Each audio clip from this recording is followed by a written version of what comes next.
So again, if you're going to stick with the 2 to 8% of all rape allegations are provably false, then and then say that less than 1% of those are prosecuted, that leaves 7% or even 1% of those men. I mean, is too many men who are just being overlooked as collateral damage. However, there's lots of statistics. Those statistics you hear are not reliable at all. I mean, nobody can say those.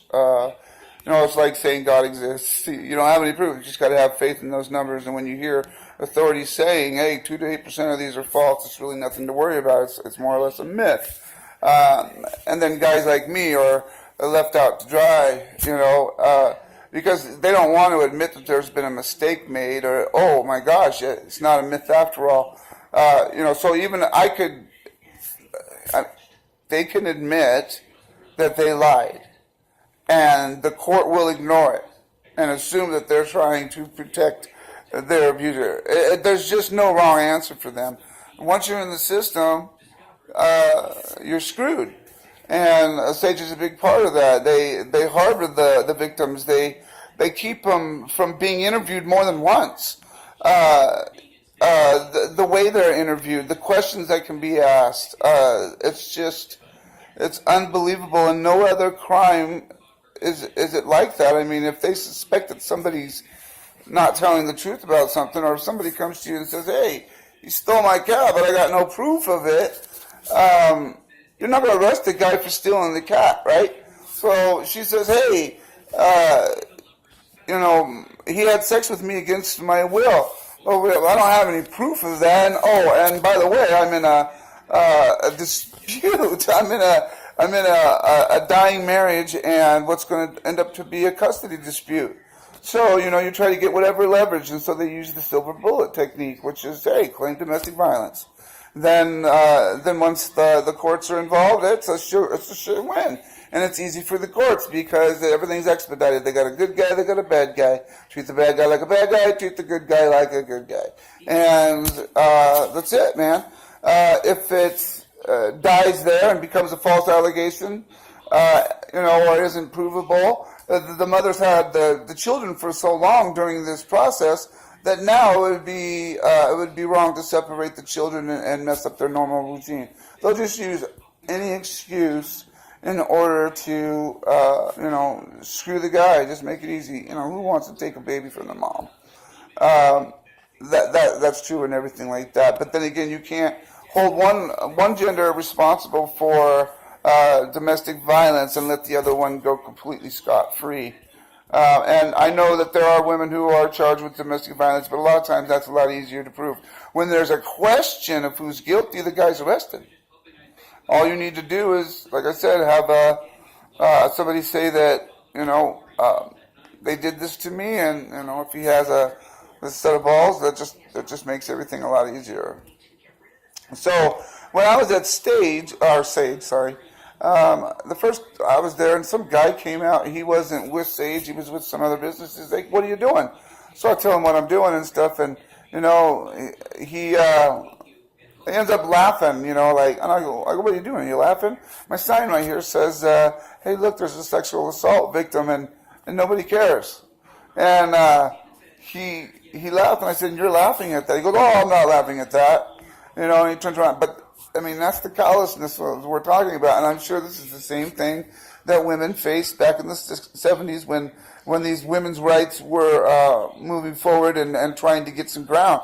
And again, I completely am in support of all women's rights. I'm appalled by what I was accused of. I stand opposed to any violence against women, children of any kind. I am a father of 5 daughters. That's what even makes it worse. But I have a son, and so I'm fighting for my son as well. And I'm fighting for your son, and I'm fighting for your brothers and your dads, because it's just not fair. And I'd like to see some female outrage over this, to be honest. But I don't need anybody else for that. I can take care of this on my own. It's my fight anyway. But anyway, those stage ladies, they finally came out and they were like, hey, what are you doing? And they tried to play the role of, well, have you even been in to talk to us or that sort of thing? I'm like, I can't come in and talk to you. It'd be a conflict of interest for you to help me. And not only that, I don't think you help me. And, oh, yes, we do. Okay, well, you can't help me. So, and that, first of all, the lady was like, oh, you need to lower your voice. I'm on a busy street. There's 3 lanes of traffic driving by me at 40 miles an hour. And she's telling me to lower my voice. And it's just one of those things that women like to do, just to kind of put you in check. And I said, I don't really even need to talk to you, so I'm not going to lower my voice. But, they always do that. That people like to control you, control your movements, what have you. Cop today stopped me. I went to the police station after that. And I was protesting outside of the police station. Again, with no shirt on for a while. And nobody came and bothered me until I started walking away. I started heading up the street and around the corner to the Council for Defense, where the public defenders are headquartered at. And as I'm walking up the hill, I hear somebody yell from behind, and I turn around and look, and there's obviously 2 cops. One's a detective. One of them looks like he's like in between detective, cop, whatever, I don't know. And they come up the hill, and he's like, how's it going? I'm like, how are you doing, And he's like, so just wanted to say that you're no longer allowed to go over to stage. And the guy was being kind of rude to me, which wasn't even necessary.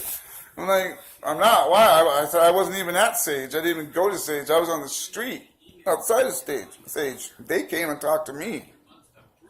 He said, whatever, you go there and you'll be arrested for 5 years. I'm like, okay, all right. Well, you have a nice day. Turn around and walk away. And I go, oh, wait a minute. Did you see my sign?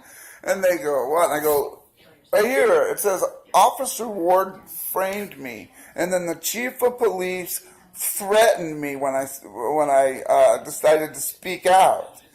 And I go, do you want to write a report on that? And he was reading it and looks at me and goes, no, I don't. I go, oh, okay. And then I started walking around. I was like, wait a minute, why don't you want to write a report on that? I just reported a crime to you. They just kind of turned around and like, I don't know, I think they were pretty pissed. So anyway, I walk down and around the corner and I go to the Council for Defense. And I'm not there 5 minutes and I got a cop in front of me with lights on. And when he pulls up, another one pulls up behind him. And I says, I already got permission to be here. I was at the police station this morning. I went to City Hall after that. He goes, no, man, that's okay. It's fine. I just wanted to talk to you. And this cop was like really cool. And he's like, Officer Wright. And he's like, no, man, I don't have any problem with that. I just want to know if you realize that you're not supposed to go over to Sage anymore. Completely different way of saying it than the other guy. I'm like, no, yeah, I've already heard. I understand that. And he goes, well, are you clear on that? I'm like, I don't know. No, could you explain that to me? And so we went and kind of explained. I go, well, can I ever get that dropped? He says, well, you can always call their headquarters and ask them. I said, okay, maybe I'll do that. In the meanwhile, the public defenders walk out, and my former public defender walks out. I fired her because she's a piece of shit, and there's no other nice way to say that. And she was walking me to slaughter, and so I happened to have a sign that said, Counsel for Defense, walk to slaughter. And she's looking at my signs, and she reads that, and she's like, Counsel for Defense, walk to slaughter. Oh. Killed me. And I said, Sunshine, look, I'm trying to make you famous. And she did not like that. She turned around and walked away. I was like, yeah, that's my that was my former defense attorney. She was my defense attorney for 8 months. I fired her because she's no good. I go, did you hear that my real attorney got me off? Yeah, she goes, yeah, I heard that. I was like, wow, isn't that great, And then she walks away, and then there's another guy there, Jeremy Ford.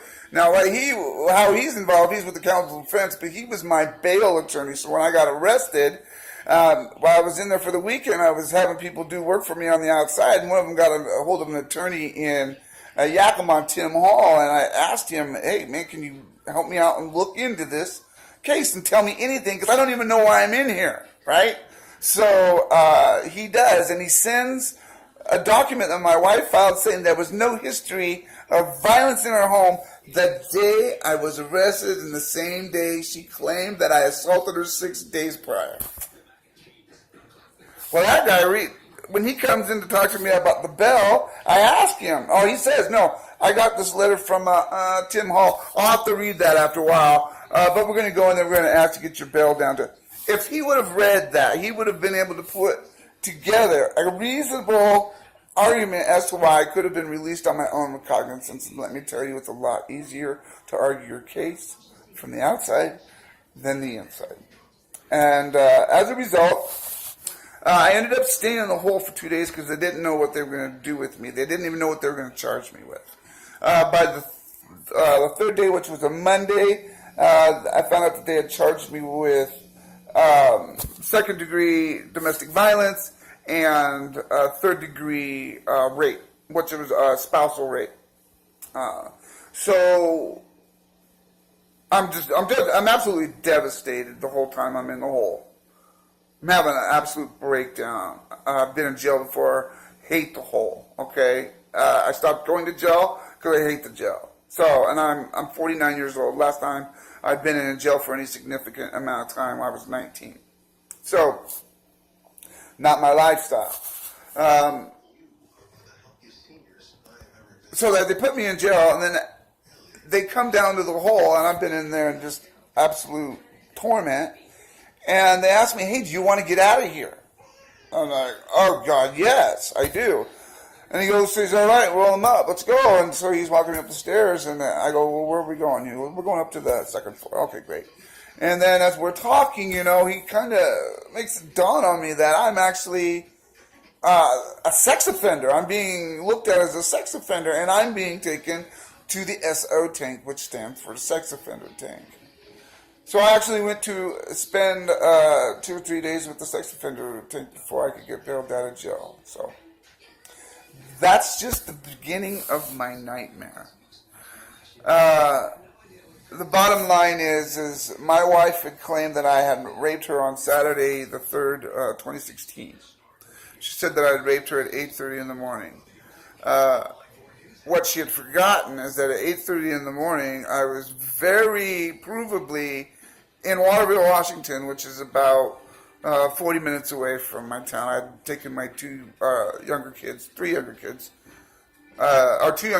to there for my father's birthday and Labor Day weekend. We had breakfast and that sort of thing. And then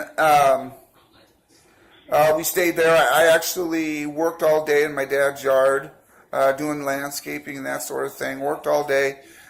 We had dinner there that night. I was with family, nephews, his girlfriend, nieces, my sister, just, big group of family, my kids and stuff. And we ended up leaving about 9 o'clock and didn't get home until 10. Well, supposedly I raped her that morning. And that's what she told the police, and that's how I got arrested and stuff. Well, when I got all this information, I was like, wait a minute. And so I went and I talked to my family, and I was like, weren't we here? And they were like, yeah. And so we're like, okay, well, she's lied. Let's go take this in, take it to my attorney, and I get crickets.